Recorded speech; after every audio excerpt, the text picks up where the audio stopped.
Hi, everyone. Dave Cowing here.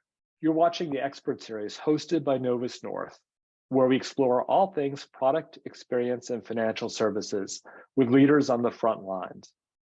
Today, I'd like to welcome back Jim Tessmer for the second in a special two-part episode where we're learning about product experience in B2B financial services. So welcome back, Jim. Thanks, Dave. Great to be here again.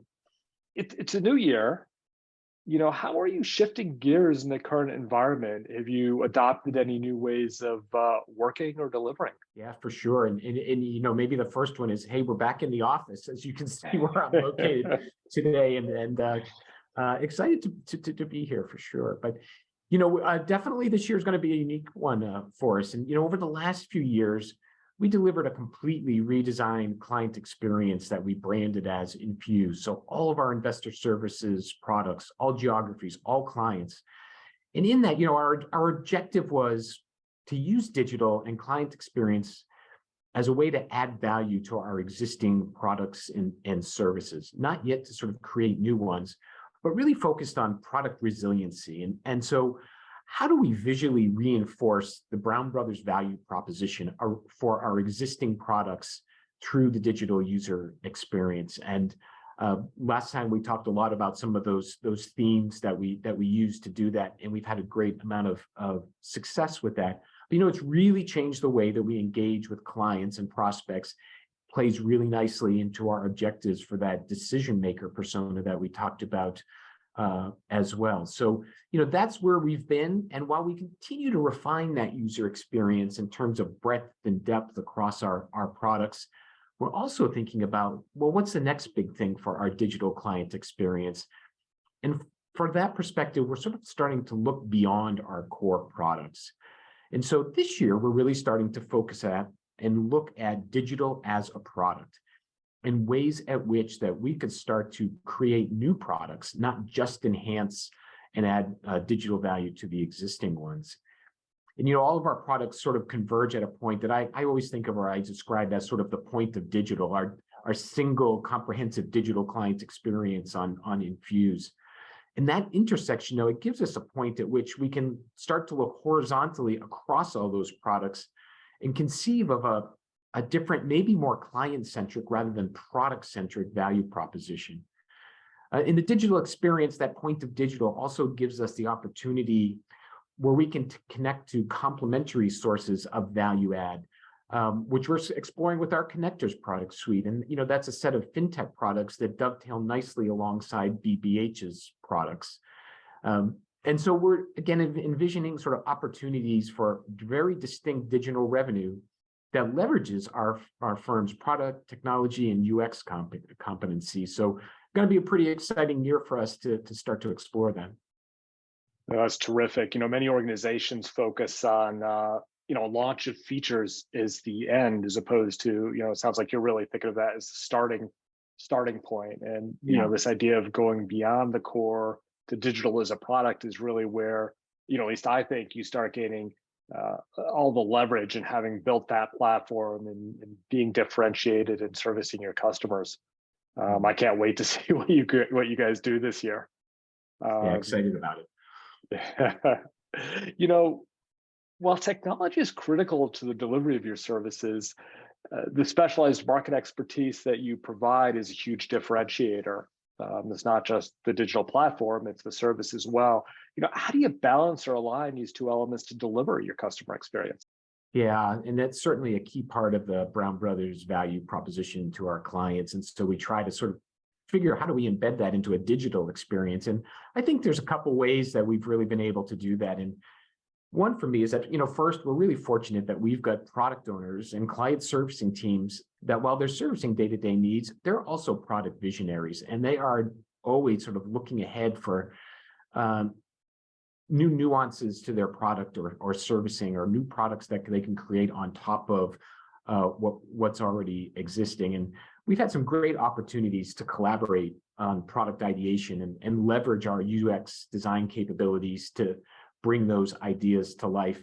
Beyond what we've done sort of from a client's experience perspective, the firm's really recognizing the value that we can bring to the table for exploring new products and through visual prototypes where as you know, digitally visualizing a concept is such a powerful tool for exploring a product and figuring out and understanding better about viability of a product. And so we've had a lot of success partnering with those experts. And our clients are at the center of everything we do. And so in addition to working with our product owners and client servicing teams, we've got a great voice of client program that we tap into to use as a sounding board and validate with our clients some of these new ideas I have, or look to cultivate ideas with clients as well. And so not all these explorations find their way to investment, but we've really got a program and energy to explore them. And I find that certainly unique here with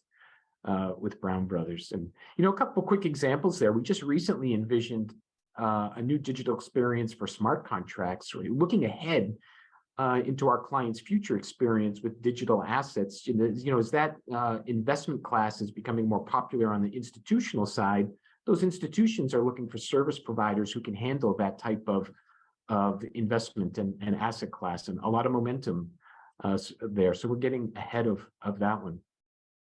And secondly, I think in terms of us sort of taking advantage of our empathy towards our clients and our market expertise is our client service teams. And they are really passionate empathizers of the client experience at BBH. And the best example I've had with that in my last few years with our portal was not about what we designed in terms of the user experience and the themes we've really talked about, but it was more around how we were going to deliver that experience to the clients. That last bit is really, I think, an important point that too many organizations, I think about just designing the digital interfaces as opposed to thinking about all these different touch points that various organizations have. And of course, the client's thinking about every single interaction with you. So I think that's a fantastic insight. It's kind of interesting, on that note, one of the things you mentioned last time we were talking was your rollout story and looking at rollout as a part of delivering your customer experience. Maybe you could share a little bit about that, because I think that's a piece that is often missed in thinking through customer experience. Yeah, sure, Dave. Happy to do that. So again, going back, as I mentioned, we redesigned soup to nuts the entire user experience for again, all our clients, all our products, all geographies. And we were super excited about the new user experience from the digital team here being designing all of those great new interactive and immersive experiences, and really excited to get that out of clients. But our servicing teams kept reminding us that those personas we're servicing, this operational manager or the processor, they have critical daily time-sensitive processes that just need to happen. And disrupting those would result in a negative perception of our cool new Infuse portal. And it wasn't going to matter how great that new user experience was if rolling it out caused disruption and issues into those daily processes. The feedback would have been negative. So we put a lot of thought into that and spent a lot of time thinking about user journeys, user personas around what we call the day one experience. So because one day these users from our clients were going to log in to the portal and it was going to look completely different. And so there's going to be an immediate sort of reaction to that. And the reaction we thought about was we ended up terming our whole rollout process around that. We called it the "where's my stuff" approach.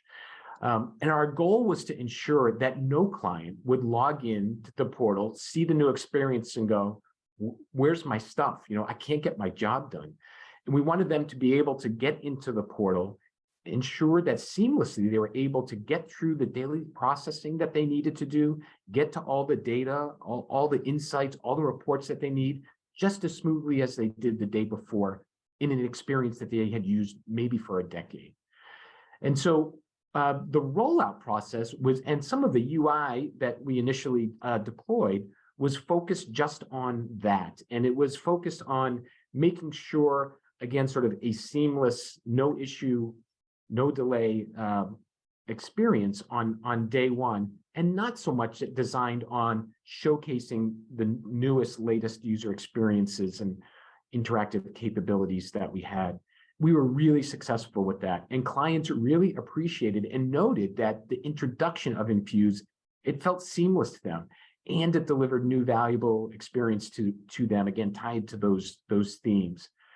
And so I think the takeaway there for me was that the importance that here at BBH that we place on our clients, and the recognition that we're a component in a broader ecosystem that they work within, and we need to consider that as we're sort of injecting newness into that ecosystem. And I was thinking, I've used some car analogies as we've gone through our conversations, and another one I had is like you go buy a new car and it's got all these cool new features in it, and it's super exciting. But at the end of the day, you really need to just get home. And so, we thought about, we want to make sure that our clients can get into this new experience, comfortably get home, and then take time to explore the new capabilities and adopt them into their processes.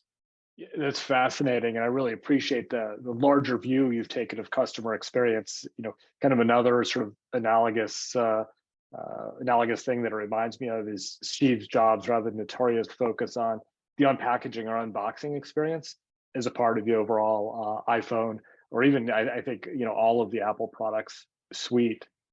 I do love sort of this notion of aligning that true end-to-end experience, including rollout to both your brand positioning, and then executing on that all the way through is critical when you're serving the types of customers that deliver mission critical functions like you do. Yes. Yeah, absolutely. Now, Jim, I've learned a lot today about delivering product experiences in a sophisticated financial services environment. So I really appreciate you taking your time to share your experiences and your expertise in this two-part episode. So thank you, Jim. Yeah, thank you, Dave. Enjoyed it myself, and gave me a nice opportunity to sort of pause from all the day-to-day work and reflect on some of the things we've done here at Brown Brothers.